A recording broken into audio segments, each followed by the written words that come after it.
I'm joined now by Senior Research Fellow at the United States Studies Centre, Jared Mondschein. Good afternoon to you, Jared. Just listening to that, there is never a dull moment, is there? No, 2020 certainly isn't over, and we're seeing all of the drama from 2020 spill well over into 2021. As you saw, Eric Trump made very clear there. It doesn't feel right to him and the MAGA movement that Trump lost the election. And that just isn't factually true that it's not right. It may not feel right, but it is right by every analysis, every recount, every legal challenge. It's proven that it was a very clear defeat for President Trump. I think what some have issues with is that back in 2016, President Trump won that election by 77,000 votes across 3 states. That's the U.S. system, the Electoral College system. It was Michigan, Pennsylvania, and Wisconsin. A combined 77,000 votes won the election for him when you consider the Electoral College. In 2020, Biden won with 44,000 votes across 3 states, Arizona, Georgia, and Wisconsin. And so the margin is even similar. Both Biden and Trump had the same Electoral College win of 306 votes, but it was an even closer election. And again, the popular vote was even wider in 2020 than it was in 2016, but the Electoral College difference in terms of what decided the Electoral College was even smaller. So when you look at such small margins, it's hard not to understand where they're coming from. They're feeling like it's within reach, but just not actually possible. Let's look at Georgia quickly. The Democrats need to win both of these seats to flip the Senate majority. The latest count has them literally neck and neck. What do you make of this result so far? Yeah, it's still too early to call the races, but it does seem like the numbers are trending towards being favorable towards the 2 Democrats there. And that is a truly remarkable development. A Democratic candidate for Senate in Georgia has not won since 1996. We're looking at a quarter century since a Democratic candidate won the Senate seat there. This is truly a significant shift in Georgia. And while we don't know who's won for sure, what we can say is it's unprecedented to be this close in the last quarter century. And also, these 2 races are both the most expensive Senate races in U.S. history. Before 2020, the most expensive U.S. Senate race was $200 million. This race, both the combined, is closing in on $1 billion. Those 2 races. This is just unprecedented.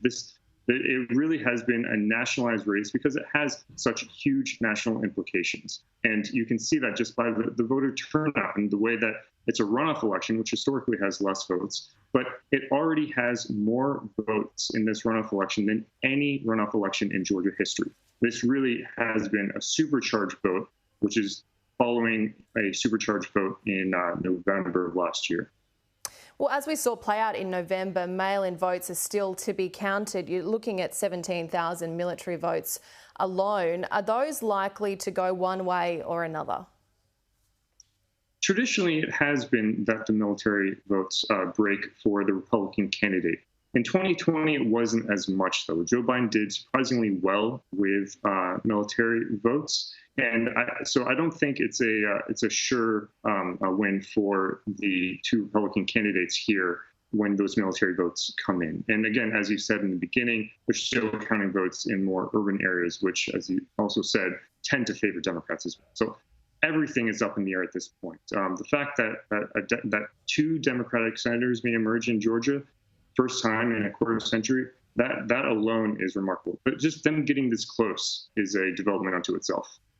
We certainly know that history could be made one way or another in the coming days, but just heading back to the President Trump is certainly pushing Mike Pence to contest Joe Biden's victory in Congress when it meets tomorrow. Now, normally the certification of the Electoral College vote is just a formality, but it's proving to be more important this year. How do you expect or see this to play out? I think anyone telling you they know exactly how this is going to play out is lying to you, because I don't think Mike Pence has decided he knows how this is going to play out. His chief of staff was telling media that he believes in the Constitution. He will uphold the Constitution and follow statutory law. And that basically leaves a lot of wiggle room, because the Constitution doesn't clarify just what the vice president can and can't do. But for the most part, it makes, in my opinion, clear that it's a ceremonial role. The vice president presides over this counting of the state electoral college results. It really does not have much constitutional power. But that doesn't mean that President Trump and the Trump administration more broadly won't read into that and try to maximize their potential gain from it. It just, at this point, though, there really is no reasonable expectation of anything changing. With that said, that does not stop the Trump administration from kicking and screaming on the way out the door, because if they have proven anything in this election, it's that they will not go gently into the night. They will fight every step of the way, and they have. They've fought every state every step of the way, and they've now fought for Congress every step of the way. And what I find fascinating is just how the Republican senators in particular are playing this, because some want to run for president in 2024, but they also don't want to alienate that Trump base. And so I think that's sort of the long-term implications of this. Beyond the questions about American democracy and the sort of unprecedented questioning of American democracy that we're seeing this year, I think another long-term implication we're seeing is just the MAGA movement, as Eric Trump said. Will they be that force to be reckoned with, as Eric Trump and the Trump family hope they will be? And it's still not clear at this point. It has certainly been fascinating to behold. Jared Mondschein, thank you so much for your time. We appreciate it. Thank you.